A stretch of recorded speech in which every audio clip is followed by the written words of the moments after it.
This is the season to be thankful. And the one thing that I'm thankful for is that football game against the Seattle Seahawks is over. And we don't have to hear about people clamoring for Max Brosmer. We'll talk about it on the UP.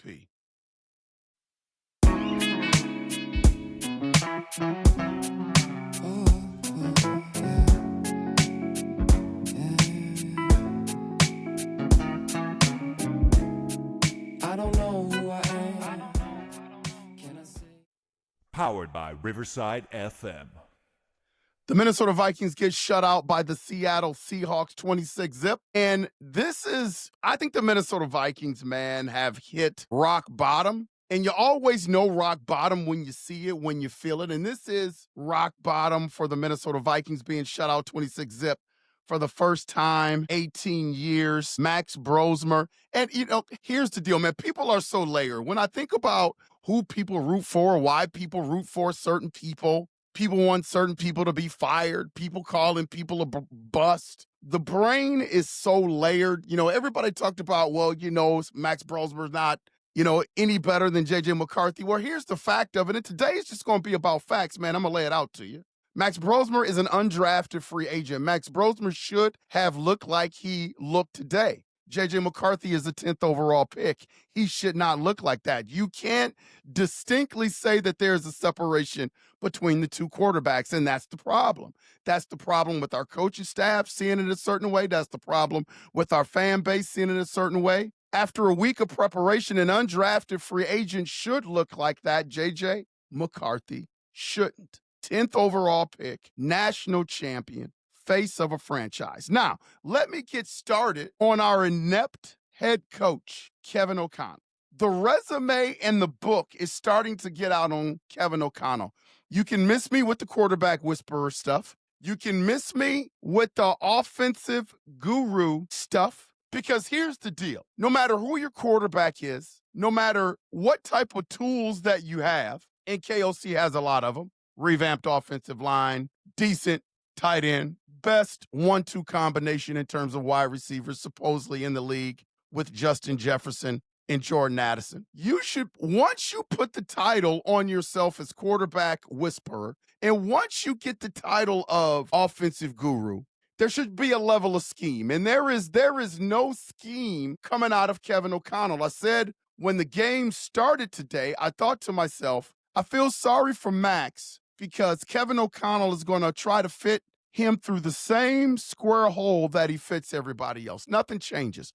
Doesn't matter who the quarterback is, whether it's Carson Wentz, whether it's the Pastronaut, whether it's Kirk Cousins, whether it's J.J. McCarthy, whether it's Max Brosmer, whether it's Nick Mullins. Doesn't matter who the quarterback is. The scheme is always going to be the same. The plays are always going to be the same. He's never going to adapt to experience. He's never going to adapt to skill set. He's just not going to adapt. He just looks at that quarterback and he says, look, you're going to run my stuff. You've got an all-world talent in Justin Jefferson, man, on that sideline. And for those of you that buy into this fact that you have people saying, journalists, content creators saying, well, we've got Justin Jefferson under a long-term deal. He just signed that extension. Every player that has ever forced his way out of anywhere has had a contract. And there are certain ways that you can force yourself out of situations no matter what your contract is. So for people that are throwing up, when people say there's a concern that Justin Jefferson might ask for a trade or that Justin Jefferson may leave and Justin Jefferson has no leverage because he just signed that long-term deal, you are absolutely wrong. And I'm telling you, Minnesota Viking fans, that this is the beginning of the end because there is no light at the end of the tunnel. Our head coach, who is the quarterback whisperer and who is an offensive guru, can't even scheme a game plan to appease Justin Jefferson, to give him enough touches. For a good portion of that game, Justin Jefferson had 2 targets, 0 catches. That is not an indictment on the quarterback. That is a true indictment of the play caller. That is a true indictment of the head coach. I am nowhere near an NFL head coach or an offensive coordinator, but I could scheme to get Justin Jefferson the ball more than 3 times a game. No question. So everything that Kevin O'Connell now has touched in this organization is starting to be tainted. Like now, how important is the culture? Like the culture doesn't really seem that important because now the true culture is being tested. The true culture is being tested. Every decision that KOC and Kwesi has made now has an accountability component to it. Now they have to own UP Nation, Purple Gang, Skull Nation. The offensive line is falling apart. Christian Darrisaw out, Jackson out. Ryan Kelly just gets back last week out with a hip. So now he's got concussion and hip. Aaron Jones, shoulder, hurt again. Aaron Jones, hurt again. Aaron Jones, hurt again. Now you have guys that are box office guys that are not performing. This is how these feelings and the ineptitude of this offense is starting to affect everybody. The body language. How many times have you seen Justin Jefferson drop this many balls in a year?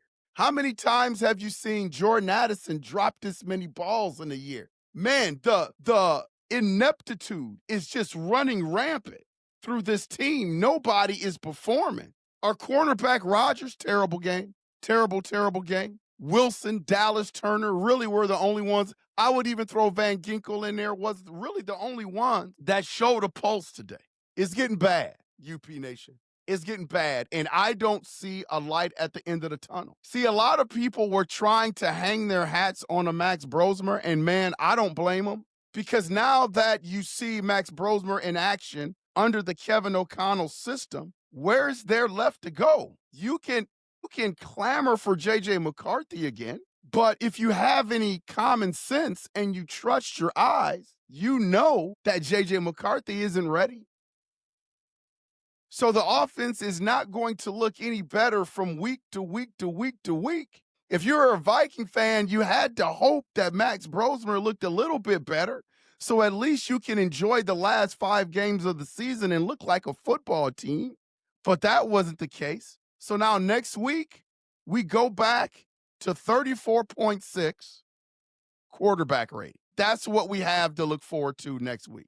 Because there's not going to be a scheme. There's not going to be that much of an improved play in terms of quarterback. So now the only thing that we can hang our hats on as Minnesota Viking fans is to get a good draft pick in next year's draft if we keep on losing. But guess what, UP Nation? You can't even trust the person that's picking the draft in Kwesi Adofo-Mensah. See, this is a scary time, man. I don't foresee this thing getting fixed anytime too soon. Where are we going to go? What are we going to do? How are we going to do it? People are talking about the quarterback position, bring in Mac Jones, man. I'm going to tell you the truth. I'm not enamored with Mac Jones either. I want a quarterback, man. I want someone that's bona fide and legit. I don't want anybody that has baggage. I don't want anybody that may be the guy. Like, I want the guy. And really, there is nobody out there. We put all our eggs in the basket of J.J. McCarthy when we said no to Sam Darnold. And let me speak on Sam Darnold for a minute.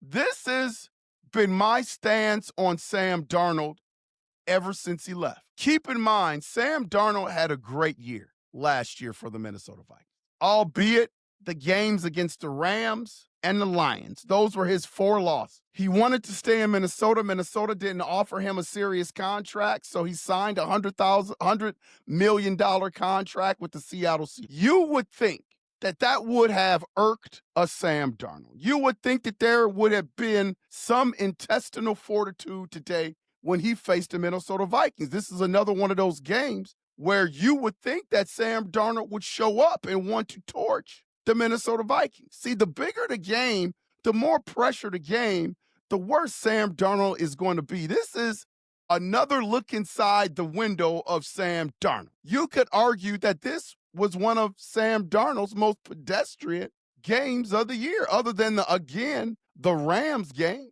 in which he threw 4 interceptions. But you would have thought this is a revenge game against the Minnesota Vikings. which Sam Darnold was going to show up. The Sam Darnold that we all knew would show up. The more pressure the game, the bigger the game, the more pedestrian Sam Darnold becomes. So I'm not surprised. If we had a little bit better head coach, if we had a little bit better schemer of the offense, someone that could put all the weapons that we have together, the Seattle Seahawks were ripe to be beaten today. If we could have put up any sort of resistance and showed up, Sam Darnold was the Sam Darnold who we knew him to be. Everything about this Minnesota Vikings team this year is a failure. It's an absolutely failure. Everything that we hung our hats on today is a failure. Our big-time tandem running backs, Aaron Jones and Jordan Mason, failed. We don't use them the way we should use them. We wasted assets to bring in a Jordan Mason. We barely give him carries. The only time he gets carries is when Aaron Jones gets hurt, and then we find ways to get him the ball. There are no creative ways that we find to get him the ball. Just total ineptitude. Failure, failure, failure, failure, failure. And I knew early in the first half when the Minnesota Vikings decide to not kick the field goal and to go for it, you knew it was going to be a pass and you knew it was going to be a failure. Offensive line, the big bad offensive line, the trenches we talked about all offseason, failure. Ryan Kelly, disappointment, failure. Everybody was waiting to get Christian Darrisaw back from his ACL. That hasn't been what it's supposed to be. He's in and out of the lineup every other week, and then when he does play, he's pulling himself out of games. Failure. Defensive line, Allen Hargrave, failure. The only thing that is starting to come to pass is Dallas Turner is getting better every game. Jalen Redmond is showing up every game. Everything else, complete and utter failure. Murphy Jr. gave him the bag. I don't even know if he's playing. I don't even know if he's playing games. Like he just doesn't show up. Everything that we've done is just tainted, man. I'm just at a loss for words. I don't even know what to say about it. I saw Adam Thielen in street clothes today. Remember when everybody was clamoring to trade for Adam Thielen? Let's get him back. Well, while we're doing that, why don't we bring back Klein Sauce while we're at it? We get so emotionally attached to these old Vikings. Let's bring back Teddy Bridgewater and Klein Saucer and Dwayne Rudd and all these guys. Why don't we bring them all back? Minnesota Vikings, 26-0. It is the ultimate evidence of futility for the Minnesota Vikings, man. This is one of the worst exhibitions. I can't remember a time where you come into the season where you're so high. And yeah, we have some questions about the quarterback, Young. Is he ready to take over? But you still thought this team would be good. You never thought this team would be bottom of the barrel. You never thought J.J. McCarthy would be as bad as he is, stat-wise, statistical-wise, one of the worst rookie quarterbacks in the history of the game. That's where he is. Part of it is he's not doing his job when he has an opportunity to do his job at 22 years old. Again, I'm not expecting J.J. McCarthy to be an 8 or a 9 out of 10, but I at least expect for him to be a 3. That's well within his control. And he's not even being a 3. There are times when he has the protection. Wide receivers are there, and he's either missing them or overthrowing them. That's on J.J. McCarthy. But the scheme is not helping him at all either. This team is being affected by Kevin O'Connell all over the place. And yet, some way, somehow, I'm sure there are going to be people out there that are going to find some way to try to sell to me how bad the defense was today because they gave up 26 points. If there was any coach that showed up, any unit that showed up, it was the defense for as long as they possibly could. But when you're on the field all day long and the offense is throwing 4 interceptions and can't move the ball, I wish you nothing but the best of luck being the best defense that you possibly can. This is tough. UP Nation, Purple Gang, Skull Nation, by the way, hit that like and subscribe button. My first feelings was to come on here and rant and rave, man, but I can't rant and rave because there is no light at the end of the tunnel. I know what the post-game press conference is going to look like, sound like. Guarantee KLC will say that this was not their expectation in the way they showed up today. I guarantee you he will say that it starts with him. I guarantee you he will say that they got beat in all three phases. He'll say something like that, something about the phases, the word salad that he usually gets, the word salad that he usually tries to throw on to people. Just a terrible, terrible football game today against the Seattle Seahawks. Honestly, I expected a better performance on the offensive side of the ball for the Seattle Seahawks. I thought they would be a little bit better, but this is Sam Darnold, and this is what he does in games that are meaningful to him, where the pressure is high and the organization. Where do we go from here, man? I don't know. But as bad as last week was with J.J. McCarthy, this puts a little bit more of a damper on that, because now people were wishing, hoping, and praying for Max Brosmer to do a little bit of something to turn on the light just a little bit, to give you a little bit of hope. But now we've got to go back to J.J. McCarthy, and who wants to do that? Who wants to watch another game like that? That's not what I'm looking forward to next Sunday. And if that's what we got to watch for the next 5 games, I'm all for it. I'm all about his development. You got to throw him out here, but understand what you're wishing for and understand what you're hoping to see, because under this scheme, AJ just isn't ready either. This is a bad scheme, man. You can RIP many a quarterbacks under this scheme. Nobody gets it done under this scheme. Everybody seems to struggle under this scheme. A plethora of sacks, a plethora of interceptions. The more and more you learn this scheme and the more you learn this playbook, the worse you play as a quarterback. That's on KOC. And yet we'll see him on Monday or Tuesday whenever they tape with Paul Allen. Paul Allen will ask him the soft questions about what's going on with this team, because they're buddies and they're friends. He'll ask him the soft questions, and nobody will hold Kevin O'Connell accountable. He'll just continue to skate and put in the body of work that he's put in, and we'll have to sit down and watch that for the next 5 games of the season. Man, what a buzzkill this season is for the Minnesota Vikings. Don't even know say about it. Don't even know what to say. But put your thoughts in the comment, man. I'm going to answer UP Nation, Skull Nation, Purple Game. Put your thoughts in the comment. Nobody is escaping blame on the Minnesota Vikings roster or coaching staff, but it all starts with Kevin O'Connell. And Kevin O'Connell has let this thing under his leadership get really bad.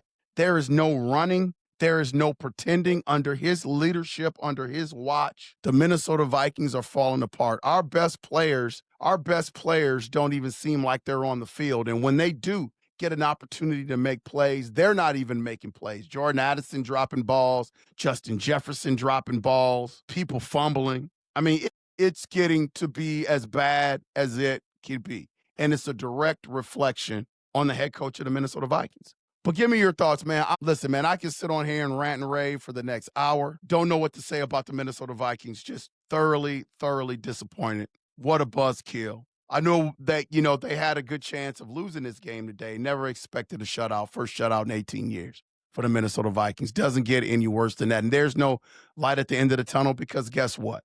KOC is an offensive guru, and he's not going to give up the play calling, because guess what? He knows best. The quarterback whisperer, Kevin O'Connell. What a joke, man. This has been Unconventional Playbook. Please hit that like and subscribe button. And as always, UP Nation, we will see you when we see you. Man, I can't even hit the skull today. See you guys when I see you.